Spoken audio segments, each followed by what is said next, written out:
Hello friends, आज मैं video बना रहा हूँ लियो राशि पर। यानी कि जितने भी लोग संसार में सिंह राशि के साथ जन्म लेते हैं, यानी कि सिंह राशि का प्रभाव उनकी पर्सनैलिटी पे बहुत ज़्यादा है। आज मैं उनकी पर्सनैलिटी के बारे में आपको बताऊंगा।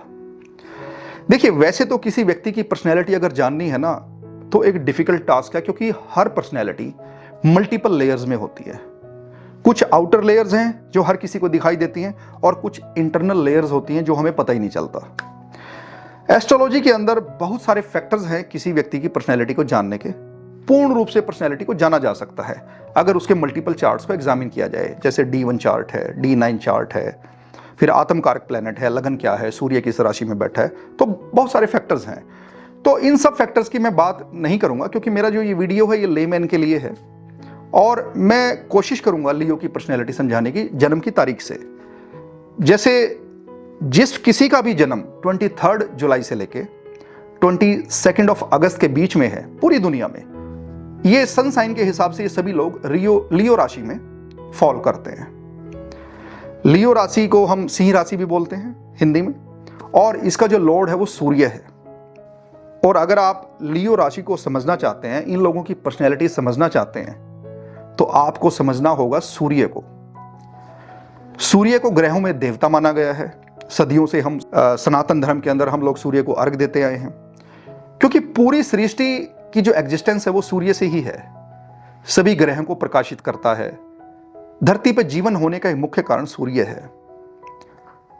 यानी कि जितने भी जीव धरती पर हैं, जन्म लेते हैं, फसलें जन्म लेती हैं, पेड़ और वृक्ष जन्म लेते हैं, बीज अंकुरित होता है, वो सब सूर्य के कारण है। आप खुद देखिए, जब सर्दी आ जाती है, यानी कि दक्षिणायन का टाइम, एक उत्तरायण होता है, एक दक्षिणायन।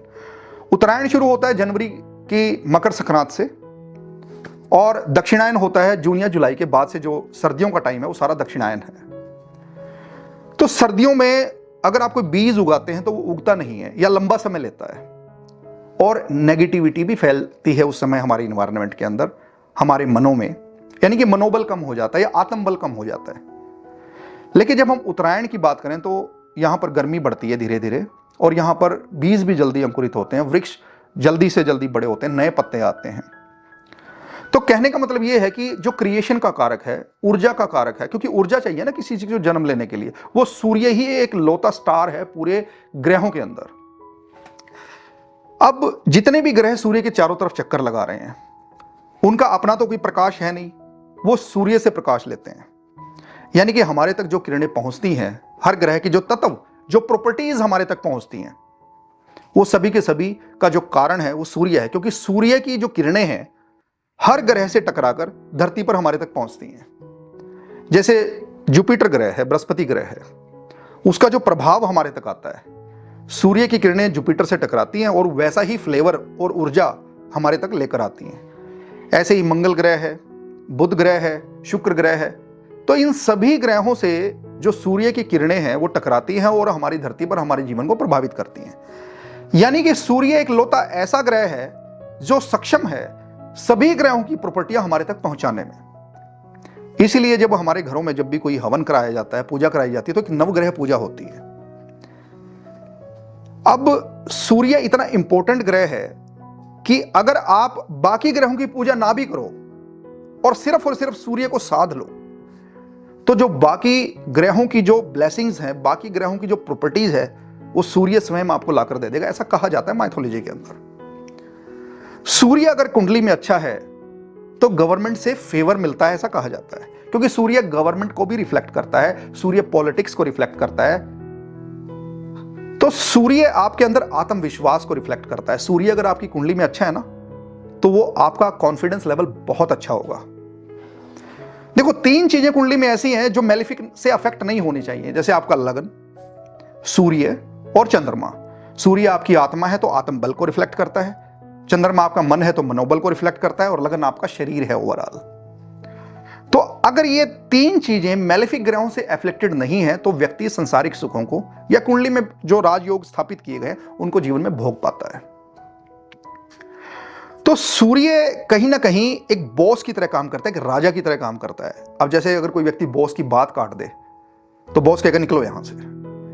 तो इसी प्रकार जो लियो राशि के लोग हैं, जैसे 23 जुलाई से लेकर 22 अगस्त के जो लोग हैं, मेजॉरिटी लोग आपको ऐसे मिलेंगे जो आत्मसम्मान चाहते हैं, सामने वाले से रिस्पेक्ट चाहते हैं। क्योंकि लियो जो पर्सन है, इंडिविजुअल है, उनकी सेल्फ एस्टीम बहुत हाई होती है। जिंदगी में अगर कोई हंगर है ना, इनको जितने भी लियो पैदा होते हैं दुनिया के अंदर, वो एक रिस्पेक्ट की हंगर इनके अंदर होती है, क्योंकि ये किंग लाइक फील करना चाहते हैं और फील करते भी हैं। अब राजा किसी से कुछ मांगने तो जाएगा नहीं, तो इनमें मांगने की आदत नहीं होती। बेसिकली ये चाहते हैं कि सामने वाला खुद आकर दे, मेरे स्वाभिमान को मेंटेन रखे।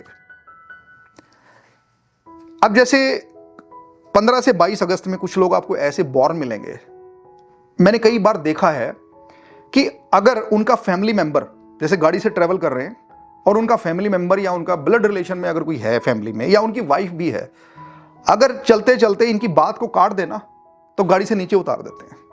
इवन इस लेवल का ईगो भी कई बार होता है। तो इनका सेल्फ एस्टीम मेंटेन करना बहुत जरूरी है। तो जिस इंसान ने लियो की सेल्फ एस्टीम को मेंटेन कर लिया, इनको सेल्फ रिस्पेक्ट को मेंटेन किया, इनको इज्जत दी, उसके ये दोस्त बन जाते हैं और उसका ये काम फ्री में भी कर देते हैं। अब सूर्य राजा है, राजा के अंदर कहीं ना कहीं एक रिजिडनेस, ईगो, सेल्फ एस्टीम, एक बेसिकली ना झुकने की प्रवृत्ति, ये आपको मिलेगी। अब जैसे कुछ पर्सनैलिटीज का अगर मैं नाम लूं जो लियो में है, अरविंद केजरीवाल है 16 अगस्त, राम रहीम है 15 अगस्त, कपिल सिब्बल है 8 अगस्त। अगर मैं फीमेल की बात करूं तो हरसिमरत कौर बादल जो पंजाब से सेंटर में मिनिस्टर भी रही हैं, वो लियो में आती हैं। जो लियो फीमेल्स है ना, इनके अंदर आपको कहीं ना कहीं मैस्कुलिन तत्व इनके अंदर आपको ज्यादा मिलेगा। सूर्य को ना हमारी वैदिक एस्ट्रोलॉजी में फादर के रूप में रखा जाता है, यानी कि रिप्रेजेंट करता है सूर्य फादर को। तो पिता क्या होता है, पिता थोड़ा डांट देता है ना, हार्ड होता है। तो जितने भी लियो आपको मिलेंगे ये ना स्ट्रेट फॉरवर्ड होते हैं, थोड़ा कड़वा बोलते हैं, एब्यूजिव भी हो जाते हैं कई बार। आपको इनमें गुस्सा नजर आएगा क्योंकि फायर तत्व है, अग्नि है सूर्य के अंदर। तो पित्त प्रवृत्ति होती है, इनके शरीर में गर्मी बनती है, पित्त बनती है, पित्त के रोग लगते हैं इनको। तो ये लोग कड़वा बोलते हैं, स्ट्रेट फॉरवर्ड बोलते हैं। तो बाहर से आपको ना बहुत हार्ड नजर आएंगे, थोड़ा सा आपको ऐसा लगेगा कि कहीं ना कहीं ये लोग मतलब कोर्डियल रिलेशन मेंटेन करने में कामयाब नहीं है। लेकिन बाई हर्ट ये केयरिंग मिलेंगे आपको, क्योंकि पिता डांट देता है, मार देता है, लेकिन अपने बच्चे का बुरा नहीं चाहता। तो उसी प्रकार से जो लियो पर्सनैलिटी के पर्सन हैं, ये हार्ड मिलेंगे। लियो मदर आपको हार्ड मिलेगी अपने बच्चे के लिए, लेकिन वो केयर करने वाली है। लियो जो लेडी है ना, मदर है, जैसे एक फादर अपने बच्चे की हर चीज में एग्जामिन करता है कि बच्चा पढ़ रहा है कि नहीं पढ़ रहा है। बच्चे ने आज स्कूल में एग्जाम था, क्वेश्चन के क्या आंसर दिए, कितने नंबर उसके आ सकते हैं।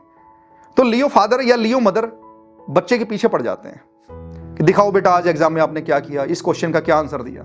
और बच्चा अगर इमोशनल है ना तो वो थोड़ा इरिटेट हो जाएगा, नाराज हो जाएगा, क्योंकि लियो हार्ड है, उसे अपना प्यार रिफ्लेक्ट करना नहीं आता। तो ये जो 23 जुलाई से 22 अगस्त के लोग आपको मिलेंगे ना, इनके अंदर आपको प्यार रिफ्लेक्ट करने की टेंडेंसी दिखेगा नहीं। मतलब इनका प्यार आपको, ये केयरिंग है लेकिन इनकी केयर दिखती नहीं है। इनका हार्डनेस आपको दिखा, रिजिडनेस आपको दिखेगी, क्योंकि सूर्य एक रिजिड प्लेनेट है। अब इस महीने को ना हम बाइफरकेट करते हैं। सबसे पहला फेज लेते हैं 23 जुलाई से 31 जुलाई का। इस फेज में आप जैसे जैसे 28, 29, 30 जुलाई तक आएंगे तो आपको जो सूर्य के तत्व हैं, प्रॉपर्टीज हैं, वो ज्यादा रिफ्लेक्ट करने लगेंगी। लेकिन कहीं ना कहीं आपको थोड़ा चंद्रमा का सिंपैथेटिक पार्ट भी मिलेगा, क्योंकि लियो से जो पहली राशि है वो करक है, उसका स्वामी चंद्रमा है, और वहां से चीजें खत्म होकर लियो की तरफ बढ़ी हैं 23 जुलाई से जब हम शुरू करते हैं। तो ये जो लियो आपको मिलेंगे ज्यादातर 23 जुलाई से लेकर 31 जुलाई के बीच में, इनके अंदर आपको कहीं ना कहीं एक सिंपैथेटिक व्यू भी मिलेगा। कहीं ना कहीं ये दूसरे के काम में इंटरफेयर नहीं करते हुए मिलेंगे आपको। और इनमें एक टेंडेंसी और आपको मिलेगी कि लोग इनको कितना भी परेशान कर लें, लोग ये लोगों से इरिटेट भी हो जाए, लेकिन मुंह पे उनके बोलते नहीं है। ये सबको कोशिश करेंगे, चल यार तू भी साथ चल, तू भी साथ चल, सबको साथ लेके चलने की कोशिश करते हैं और घुटते रहते हैं, फेस पर नहीं कह पाते। हालांकि जब ये आउटब्रस्ट करते हैं, गुस्सा आता है, फिर ये कड़वा भी बोल देते हैं, लेकिन एक लेवल तक ये कहीं ना कहीं अपने आप को दबा के चलते हैं कि क्यों कड़वा बोलना। लेकिन जब आप 29, 30, 31 जुलाई के आसपास आएंगे ना, तो सूर्य का जो हार्डनेस है और सूर्य की जो स्ट्रेट फॉरवर्डनेस है वो आपको ज्यादा रिफ्लेक्ट करने लगेगी। और जब आप 1 अगस्त पे आएंगे और उससे आगे बढ़ेंगे तो ये जो सन का जो ट्रेट्स हैं, प्रॉपर्टीज हैं, तत्व है, रिफ्लेक्शन है, ये और ज्यादा आपको दिखने लगेंगे। यानी कि जो 1 अगस्त से 14 अगस्त का जो पीरियड है, इसमें जितने भी लोग बोर्न होते हैं, आपको 70-80% ऑनेस्ट पीपल पर्सनैलिटीज मिलेंगे। जुबान से कड़वे, रिस्पेक्ट की हंगर रखने वाले। बेसिकली लियो के बारे में ये कहा जाता है कि लियो किसी का एहसान नहीं लेना चाहता, क्योंकि राजा है ना, सन है। ये किसी से अगर पैसा जीवन में उधार ले भी लें, पहली बात तो ये लेना नहीं चाहते। किसी से अगर ये पैसा उधार ले भी लें तो कोशिश करते हैं जल्दी से जल्दी उसका पैसा दे कि वो मेरे घर ना आ जाए मांगने के लिए, मुझे बहुत बुरा लगता है, ये ऐसा बोलेंगे। क्योंकि मान सम्मान अपना ये बचा के रखना चाहते हैं। सूर्य मान और सम्मान का भी कारक है, आपकी सेल्फ रिस्पेक्ट का कारक है। इसीलिए कहीं ये रिश्तेदारी में जाएंगे ना तो ये रात को रुकना भी पसंद नहीं करते, क्योंकि ये किसी का एहसान ही नहीं लेना पसंद करते, ये अपनी मस्ती में चलने वाले लोग हैं। तो जो 1 से 14 अगस्त के बीच के, जो 1 से 14 अगस्त के बीच के जो लोग हैं, ये लोग आपको कंपैरेटिवली जो 15 से 22 अगस्त के बीच के हैं, ये लॉयल मिलेंगे, ऑनेस्ट मिलेंगे। देखिए एक्सेप्शंस तो हर जगह हो सकती है, पर आपको ये मैं जनरलाइज्ड बता रहा हूं। लियो की ना एक और खासियत है, लियो एज ए एडमिनिस्ट्रेटर बहुत अच्छा परफॉर्म करते हैं। जैसे अगर किसी की वाइफ लियो पर्सनैलिटी की है, लियो असेंडेंट है, क्योंकि लियो में ना माघा नक्षत्र भी आता है, रॉयल क्राउन बोलते हैं उसे, रॉयल पीपल। यानी कि जैसे किसी इंस्टीट्यूशन के हेड ये बहुत अच्छे से वहां पे वर्कआउट करते हैं अगर हों, और जैसे किसी कॉलेज के प्रिंसिपल कह लीजिए, किसी स्कूल के हेड मिस्ट्रेस कह लीजिए, तो बेसिकली इनको ना एडमिनिस्ट्रेटिव पोस्ट चाहिए और ये सुटेबल भी उसी के लिए है।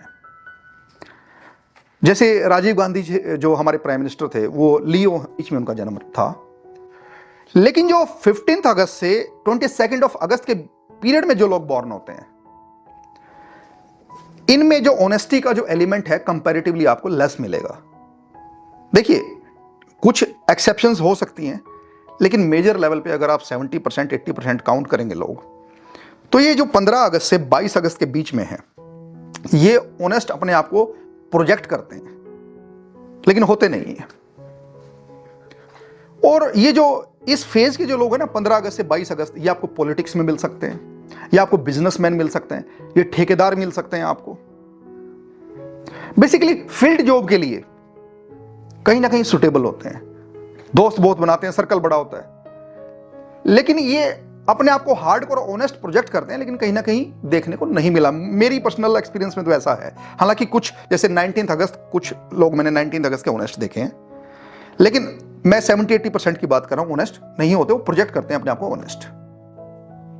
तो मेरा एक ये छोटा सा प्रयास, मैंने आज आपको पर्सनैलिटी ट्रेट समझाने की कोशिश करी उन लोगों की जिनका जन्म 23 जुलाई से 22 अगस्त के बीच का है। तो आई थिंक ये वीडियो आपको पसंद आएगा। इसका कंटेंट अगर आपको पसंद आए, इस वीडियो को शेयर कीजिए, लाइक कीजिए और हमारे चैनल को सब्सक्राइब कीजिए। Thank you very much.